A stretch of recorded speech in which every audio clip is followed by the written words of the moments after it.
Welcome to the Working Tools Podcast, where today we will be interviewing Most Worshipful Brother Steve Martin, Grand Master of Masons in Washington.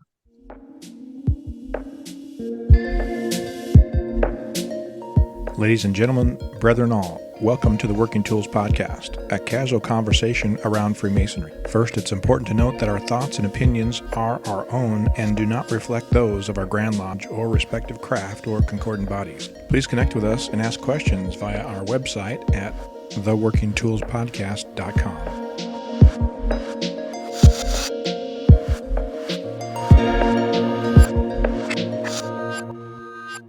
Today on the Working Tools Podcast, we have our usual group of hosts. We have Worshipful Brother Stephen Chung from Prince Charles Lodge 153 in Kelowna, British Columbia. Very Worshipful Brother David Colbeth from King Solomon number 60 in Auburn, Washington.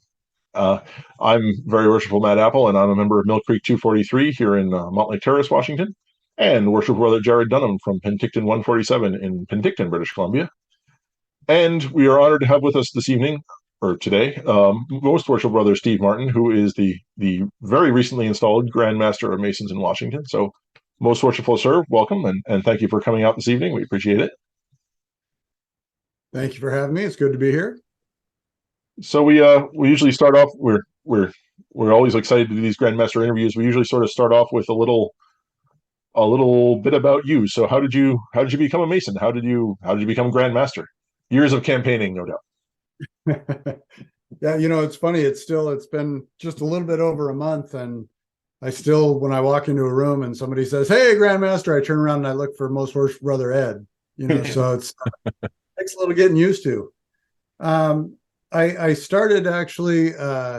My wife is a majority rainbow girl from Alaska, and I had some experience with Masonry when I lived up in Alaska. That was it wasn't. Let's just say it wasn't positive in my mind, and not that it was Masonry was bad, but most of the men that I met up there through it were older Masons that like to sit around and drink and argue. And that just wasn't for me. Well, now I'm one of those guys. No, but it just didn't interest me at the time, that's what my experience was. And so I kind of vowed at that point, well, I'll never be a Mason. And then we moved to the Seattle area, and our youngest child joined Rainbow, became a Rainbow Girl. And that was going along good. It was a fun time and all that, and got to meet some really nice people. In fact, our best friends, the Powells, we met when we first moved here, and that was all well and good until our child was elected faith of the assembly. And that's when I found out, oh, hey, by the way, this cool title of Rainbow Dad and the guy that gets to sit in the West, you have to be a Master Mason. And I was like, well, wait a minute. So in order to be my child's Rainbow Dad, exactly, David. For those listening, I hook my tongue and pull it mouth and pull it off to the side. So that's when I found out that in order to be Rainbow Dad, I had to be Master Mason. So I joined Lodge. I actually joined Genesis, which is now part of Mill Creek. And it just opened up my world to what Masonry was really about. Not just guys getting together and arguing and drinking, and so, at that point, I dove into the world of the Rainbow Girls and dove into the world of Masonry and got more involved in my lodge. And I guess that's where, the rest is history. It built from there, and it allowed me to find out what a truly amazing organization Freemasons are. When you say it's rest was history, what kind of a timeline was that roughly when your daughter joined Rainbow? Well, we moved down from Washington. We moved down from Alaska to Washington in 2005. They joined Rainbow in 2005. And then in 2008, January of 2008, Sorry, I just got a message that I was signed out. Everything's still good? Yeah, you're still here. That's weird. Okay. So in 2008, I was raised, January of 2008, I was raised as a Master Mason and installed as Rainbow Dad at the same time. Well, not the same time, but same month. And I was actually a Rainbow Dad of Bothell Assembly from January 2008, I think, until 2019 or 2020. Every term I was Rainbow Dad. So that's 2 terms a year. So I was Rainbow Dad for like Wow. 12 consecutive years, 24 consecutive worthy advisors. Wow. And at the same time, of course, very involved in my lodge and getting more into masonry myself and doing some really good things with my lodge. And then it kind of came in, I believe it was 2013. I was asked by, at the time, Right Worshipful Brother Sam Roberts to join the leadership training committee for Grand Lodge. What he didn't tell me is that I was joining as the chairman. So, yeah, that was my first Grand Lodge gig. Was the sorry about that buzzing. If you hear that buzzing, the garage door is closing. So, nope, didn't hear it. Good. Okay. But that was my first experience into the Grand Lodge world, and that was something that I will never forget, because it was the most rewarding thing that I've done in quite some time. In fact, that might have been the most rewarding thing personally outside of family that I've done, was leadership training, because I really, in my opinion, helped turn that around from where it was to where it is today. And so that was cool. And then after that, not long after that, I was deputy of the Grand Master. I was jurisdictional Rainbow Dad for Washington, Idaho Rainbow.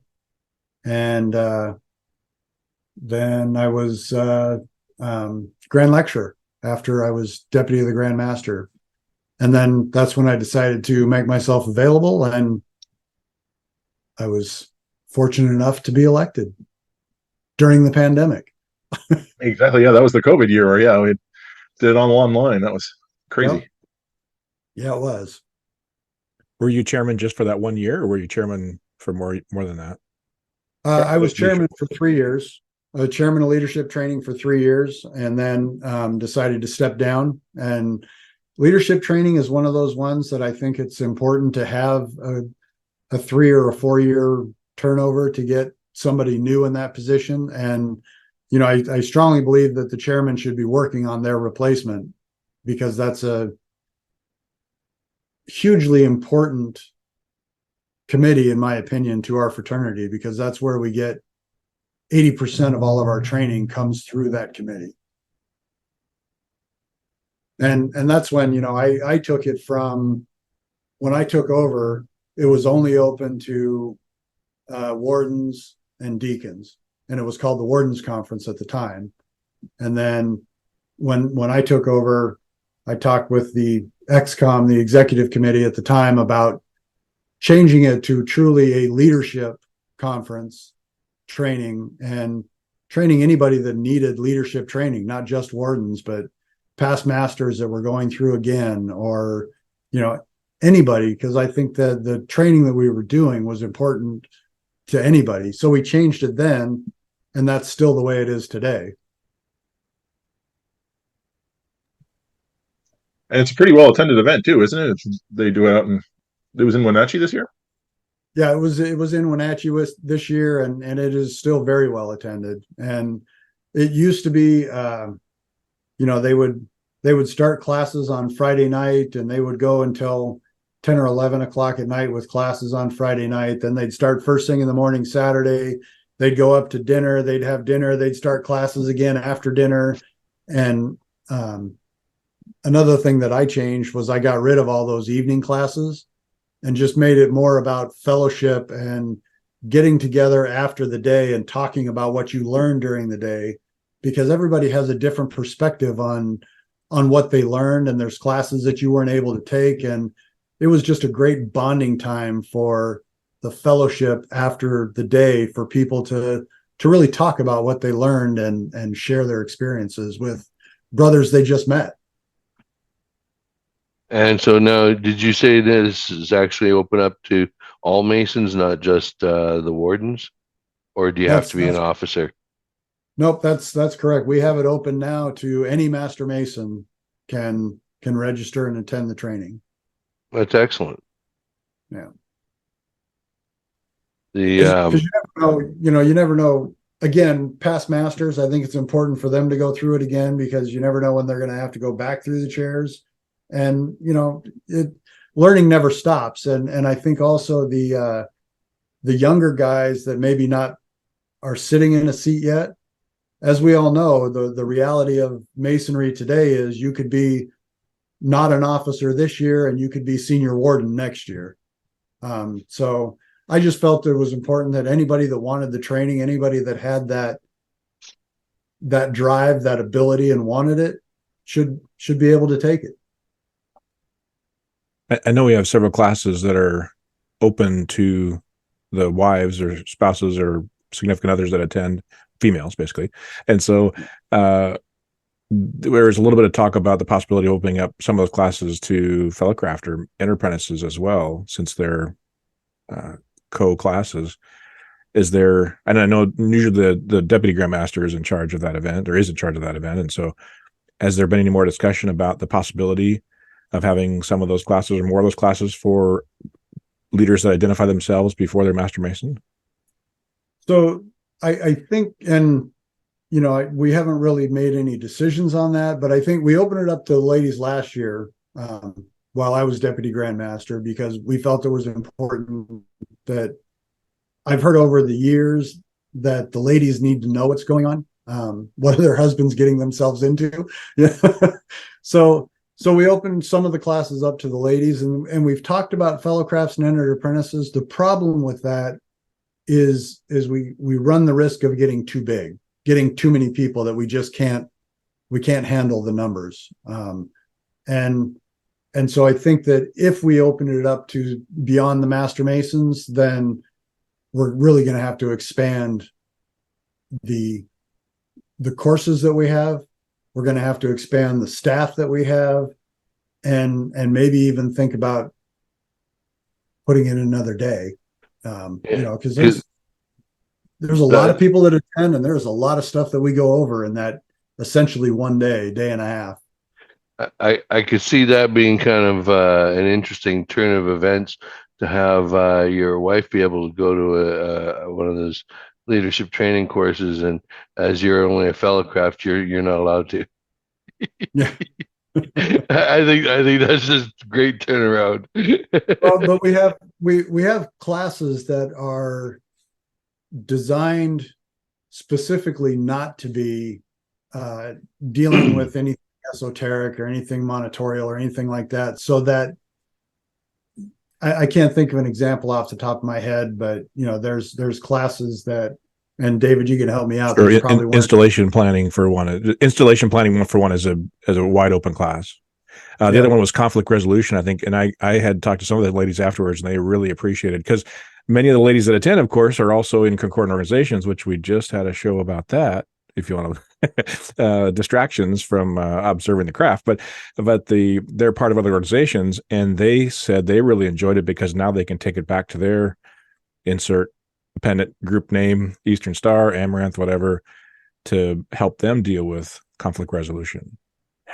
And the Masonic Renewal Committee, which is a national committee through the Conference of Grand Masters, they did a study, speaking of that I believe it was, and I don't quote me on the number, but I believe it was Masons that are part of other concordant organizations, whether it's Scottish Rite or Amaranth or Eastern Star, are 85% more likely to pay their dues and not be dropped NPD, because they have to be current in their Blue Lodge in order to be able to attend all the other concordant bodies.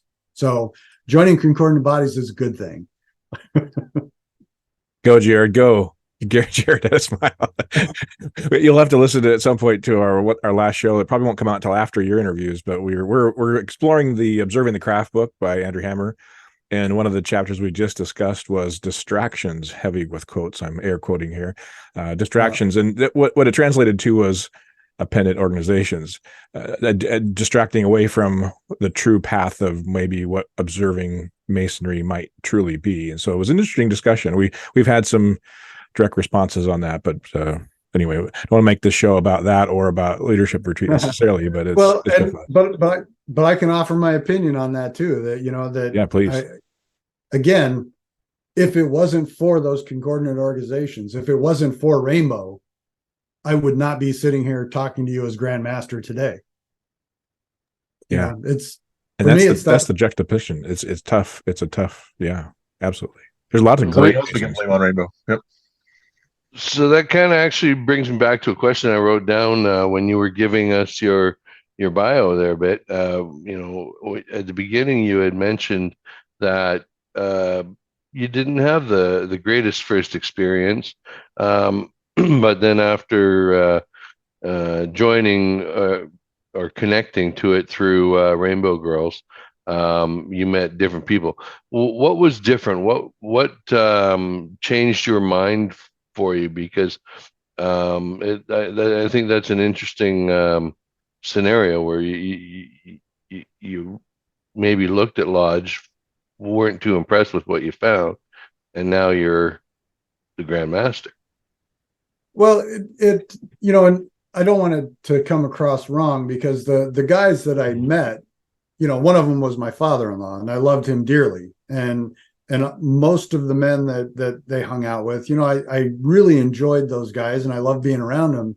But every time we got into a situation that was, or an event that was Masonic, and not even really, it's hard to explain. Whenever they got into the social aspect of it, it got to the point where it was just about drinking and arguing. And that's not even fair either, really. It wasn't just that. Are you sure it wasn't a shrine event?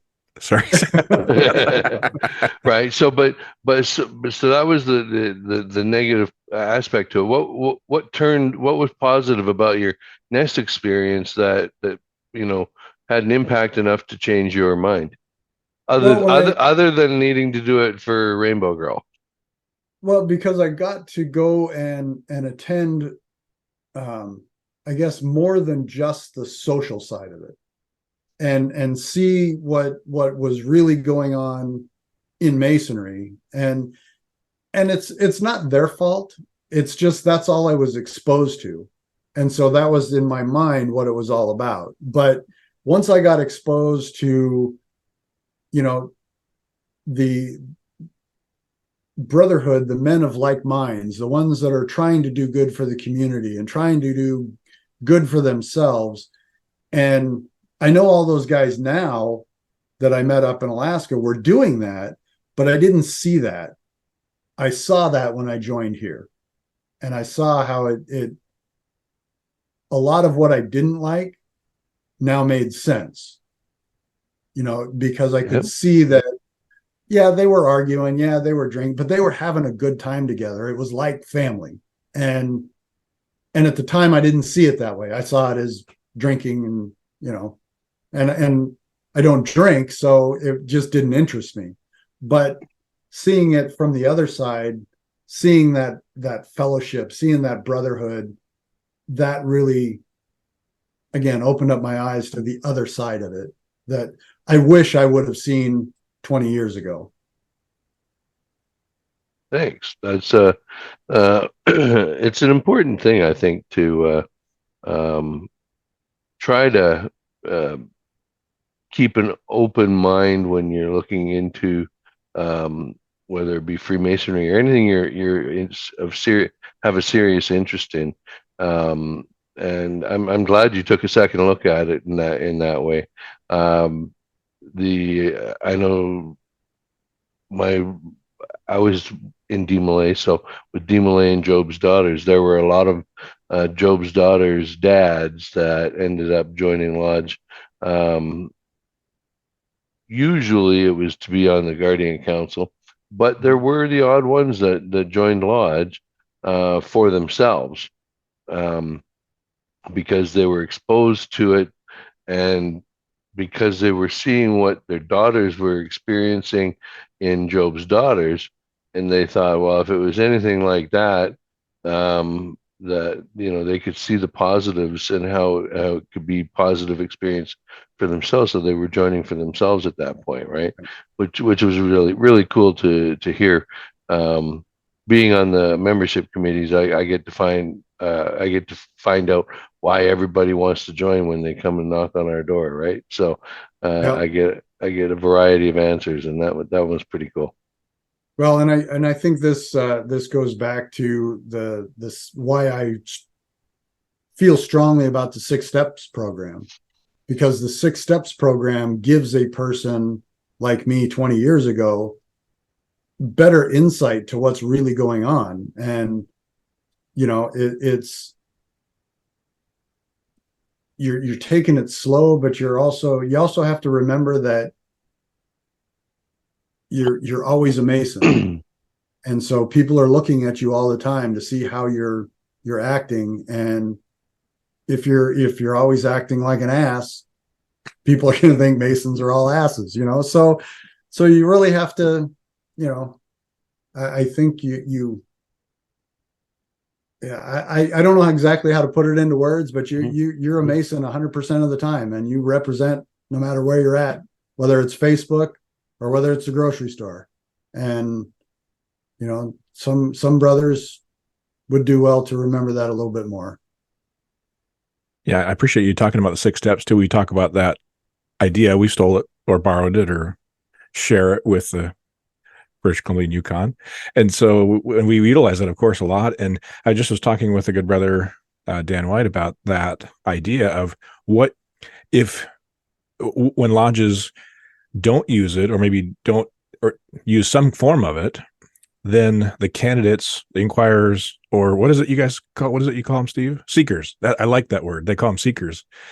Yeah. That they will, if you don't provide the expectations through some version of 6 steps, they will implement their own expectations.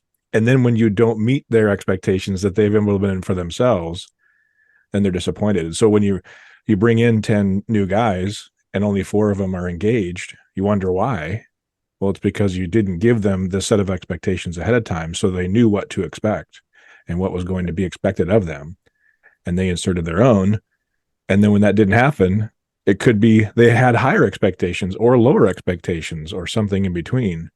But when you don't meet that, then they'll use their own measuring stick. Yeah, for sure. It's an amazing program.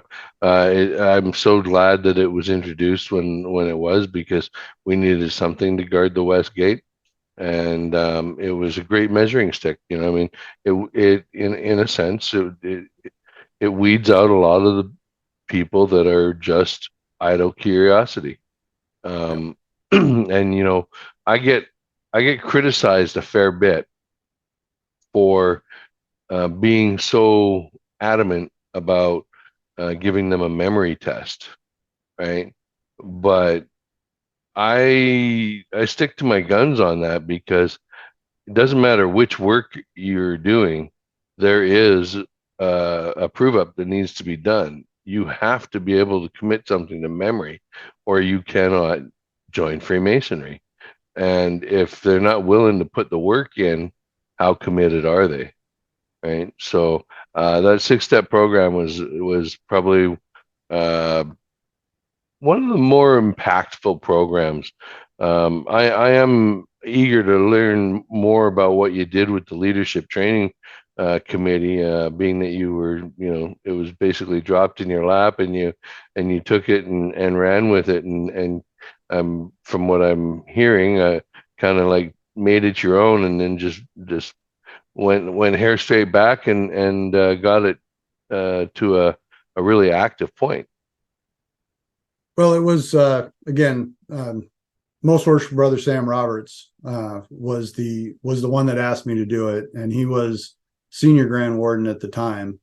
And and Sam is one of my biggest supporters and one of my biggest mentors. He was the one that finally convinced me to make myself available, because he saw something in me that I didn't see.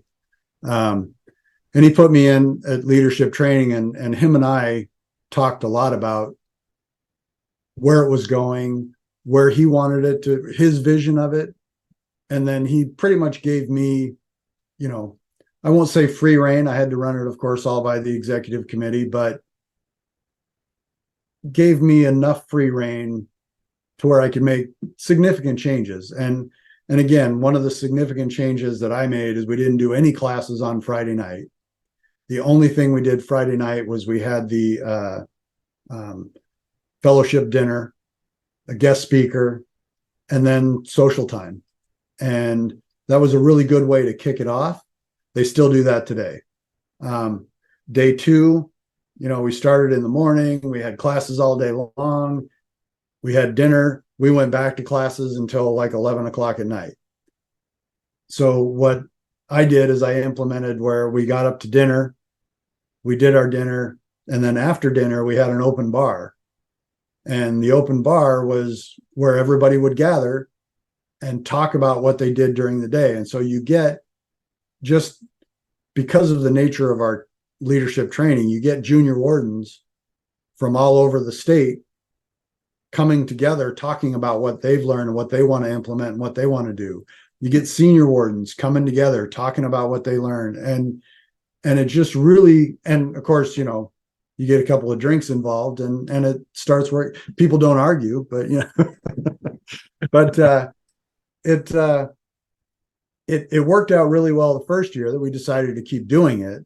And in fact, they don't have the open bar anymore because the convention center in Wenatchee isn't as conducive to that as when we were in Pasco, because in Pasco they had a bar and everybody just went to the bar, and it wasn't really open bar, but they gave us like significant discounts. And so guys would go there and again, just have a good time. And the conversations that came from those evening sessions were just as valuable as the training that they took during the day. I firmly believe that today. So if I understand correctly, you replace the training on Friday nights with a social. You replace the training on Saturday nights with a social. So you just have the Saturday daytime. Is there a Sunday component to this? There is a Sunday component. Sunday morning is usually the installation planning, and there's like a third degree workshop, some kind of floor work and ritual workshop going on at the same time for the guys that aren't doing installation planning. The installation planning is open up to all the guys that are planning and their wives. And the first time I taught that class, my first year as chairman, and the first thing I did is I brought up my wife and I said, guys, if you don't have one of these, get one. Because it's amazing how much the ladies can help out in the installation. They are so much better at that than us guys are. Wow. The ladies are helping with the installation. You mean the planning and organizing of it? Yeah. Yep. Okay. The we always planning. have open installations. Most of the Yeah. time, open installation. Oh, really? Okay. Yeah, we don't have those here. Oh, that's right. Yep. Yeah, we do usually open installations. And the ladies really help with the meal planning, with the decorations, the things outside of the lodge, outside of the actual installation itself, the reception and all that goes on. The ladies are a great help with that. Well, that's a good segue time, I think, because we're going to run out of recording here, and maybe we can get another episode if you have time tonight. Absolutely. I do feel obligated to ask Jarrod, as usual, as being his reluctant to speak self, but this guy can't cut your dues card up. You can ask him whatever you want. I was going to ask, is he just here to look good? Is that, Anything? We got to have somebody who makes us look smart. Okay. Well, Exactly. that Yeah, the worked. less you say, the smarter you look, right? Well, on that note, as usual, we enjoy hearing from our listeners. If you have any comments on social media or YouTube or any of those things, I guess YouTube is social media. Anyway, I'm old, and so if you're we are interested in hearing your comments um, and thoughts on our episodes. And with that, first of all, Grandmaster, thank you very much for being here. We appreciate your coming out. And on behalf of Jarrod and Stephen and David and myself, we thank you all for listening to the Working Tools Podcast. Goodbye.